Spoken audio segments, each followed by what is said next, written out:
Karena tadi kelas Rhizopoda itu banyak sekali anggotanya ya, namun Entamoeba histolytica saja yang patogen. Namun kita bisa bedakan dengan yang lainnya. Ada 4 genus, yaitu ada Entamoeba, ada Endolimax, ada Iodamoeba, dan ada Dientamoeba. Oke, kita lihat Entamoeba. Nah, ada Entamoeba coli di sini ya. Ada juga, kita lihat Entamoeba yang lain. Entamoeba histolytica, Entamoeba dispar, dan Entamoeba hartmanni. Kita lihat di tabel ini ada 4 Entamoeba. Nah, tabel ini menunjukkan perbedaan intinya. Bentuk inti pada Rhizopoda. Jadi Entamoeba kita lihat ada 4. Kita perhatikan mirip intinya kan. Yang mirip itu adalah Entamoeba histolytica, Entamoeba dispar, dan Entamoeba hartmanni. Oke. Ada karyosom atau titik kecil di tengah yang sangat pekat. Oke, untuk Entamoeba histolytica, dispar, dan hartmanni. Oke, kemudian membran intinya itu kromatin-kromatin yang tadi ya. Ini berjejer halus, rata gitu ya. Nah, kita bisa bedakan dengan Entamoeba coli. Anda lihat gambar inti dari Entamoeba coli. Ini Entamoeba juga sama, tapi kita bisa bedakan. Kenapa? Karena lebih tebal, lebih irregular. Oke, kromatinnya tidak beraturan, besar ya, irregular, seperti manik-manik ya.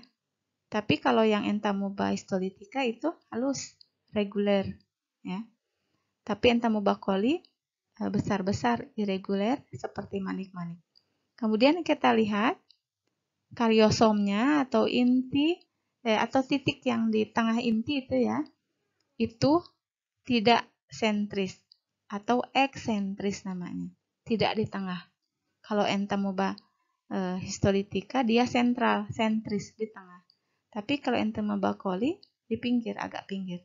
Oke, dan besar, tebal ya. Oke, itu bedanya. Nah, Entamoeba itu seperti itu, mirip semua, namun Entamoeba coli agak berbeda. Kemudian kita lihat yang Endolimax nana. Membrannya, membran intinya tipis ya. Kemudian kromatin di membrannya tidak ada, dia seperti garis saja. Kemudian karyosomnya dia tebal, besar tapi irregular. Oke. Kemudian lihat Iodamoeba buschi. Nah, membrannya dia tebal. Kromatinnya ada ya. Kromatin membrannya ada. Dia seperti granular. Agak-agak tebal gitu ya. Nah, kemudian lihat karyosomnya. Karyosomnya dia tebal besar ya. Tetapi tidak di tengah ya. Dia bersifatnya disebutnya lateral. Dia ke pinggir, nempel di membran inti. Oke, kita bisa bedakan dengan baik ya. Kemudian ada satu lagi di Entamoeba. Kalau Entamoeba saja seperti tadi ya, tapi ini di Entamoeba. Kalau di itu berarti 2. Nah, berarti dalam satu tubuh dia punya 2 inti. Nah, 2 inti yang kecil-kecil, membrannya agak tipis gitu ya. Sangat tipis malah ya, sangat tipis. Kemudian dia tapi di membrannya tidak ada kromatin, jadi sangat tipis. Kemudian karyosomnya di tengah tetapi bergranula. Ya, ada seperti beberapa butir karyosom gitu ya di tengah. Oke, bisa Anda bedakan ya. Jadi ada 4 perbedaan inti pada 4 genus Rhizopoda, yaitu Entamoeba, Endolimax, Iodamoeba, dan Dientamoeba. Yang untuk Entamoeba itu mirip-mirip 4 spesies itu, namun bisa kita bedakan yang Entamoeba histolytica dan Entamoeba coli, itu yang paling penting. Untuk yang lainnya kita bisa lihat perbedaannya sangat jelas. Oke. Nah, pada slide ini kita bisa lihat contohnya ya. Contoh spesiesnya beserta tubuhnya. Tadi kita hanya lihat intinya, ini dengan tubuhnya. Ada Tropozoid, Endolimax nanus, Iodamoeba buscki, dan Dientamoeba fragilis. Kalau kita lihat dari intinya saja, kita bisa menyebutkan genus. Oke ya, Dientamoeba ini pasti 2 intinya ya. Endolimax nana pasti seperti ini. Dia kariosomnya besar di tengah ya. Kemudian Iodamoeba dia lebih tebal, lebih besar intinya, dan si kariosomnya ke pinggir ya. Tebal besar ke pinggir. Oke, untuk slide yang ini kita lihat bentuk-bentuk dari Entamoeba. Ini ada Entamoeba histolytica, Entamoeba coli, dan Entamoeba hartmanni. Oke, untuk Entamoeba histolytica, kita lihat ada yang bentuknya invasif dan non-invasif. Kalau yang non-invasif, kita lihat cirinya itu dia tidak ada badan inklusi. Tidak ada satu benda di dalam tubuhnya. Yang khas itu harus ada eritrosit di dalam tubuhnya. Untuk yang invasif. Atau di invasif itu menyerang sel inang gitu ya. Oke. Nah, kalau yang ini yang bentuk invasif dia tidak ada.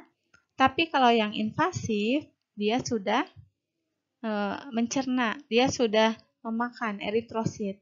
Maka ada bulatan-bulatan, karena ini hitam putih ya, warnanya hitam, ini aslinya warnanya merah ya.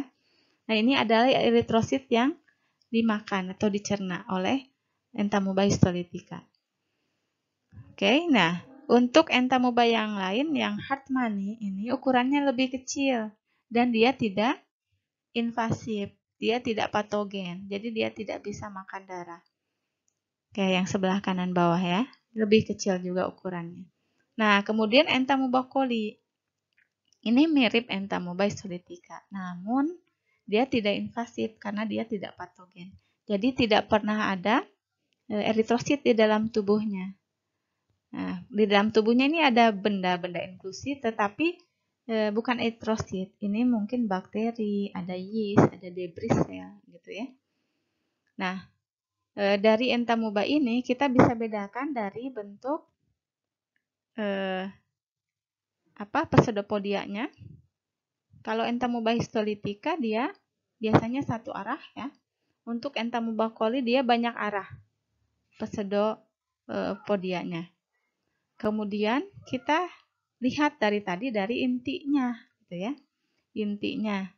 Intinya kariosomnya Entamoeba histolytica pasti di tengah dan kecil. Oke ya. Kecil hitam di tengah. Tapi kalau Entamoeba coli tidak di tengah atau eksentrik ya. Kalau yang Entamoeba histolytica sentral.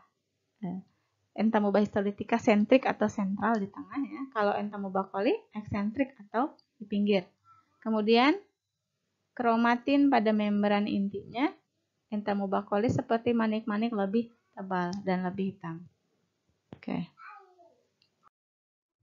Ini adalah tabel untuk membandingkan karakteristik penting untuk diagnosa membandingkan Entamoeba histolytica dari Entamoeba coli. Bila kita lihat berdasarkan gerakan, Entamoeba histolytica bergerak dalam arah tertentu, sedangkan Entamoeba coli ke sembarang arah. Kemudian motilitasnya cukup motil atau bergeraknya banyak bergerak. Tapi untuk yang Entamoeba coli non-motil atau sedikit motil, jadi jarang bergerak. Kemudian ektoplasma bening, berbeda dengan endoplasma. Sedangkan Entamoeba coli susah dibedakan antara ektoplasma dan endoplasma. Nah, kemudian yang terpenting ini ada badan inklusi. Entamoeba histolytica, badan inklusinya ada eritrosit. Berarti ada darah di dalam selnya. Kemudian Entamoeba coli itu tidak ada, ya. Tidak pernah mengandung eritrosit. Oke, kemudian nukleus atau inti. Dalam keadaan segar, Entamoeba histolytica tidak tampak. Tapi kalau Entamoeba coli tampak. Karena membran intinya ada kromatin yang tebal seperti manik-manik kalung, ya. Nah, kemudian setelah diwarnai, kalau Entamoeba histolytica nampak nanti membran regulernya. Tapi kalau Entamoeba coli irregular membrannya. Nah, kemudian kalau karyosom kita tahu bahwa Entamoeba histolytica kecil, padat, dan di tengah, tapi Entamoeba coli besar namun tidak di tengah atau eksentrik.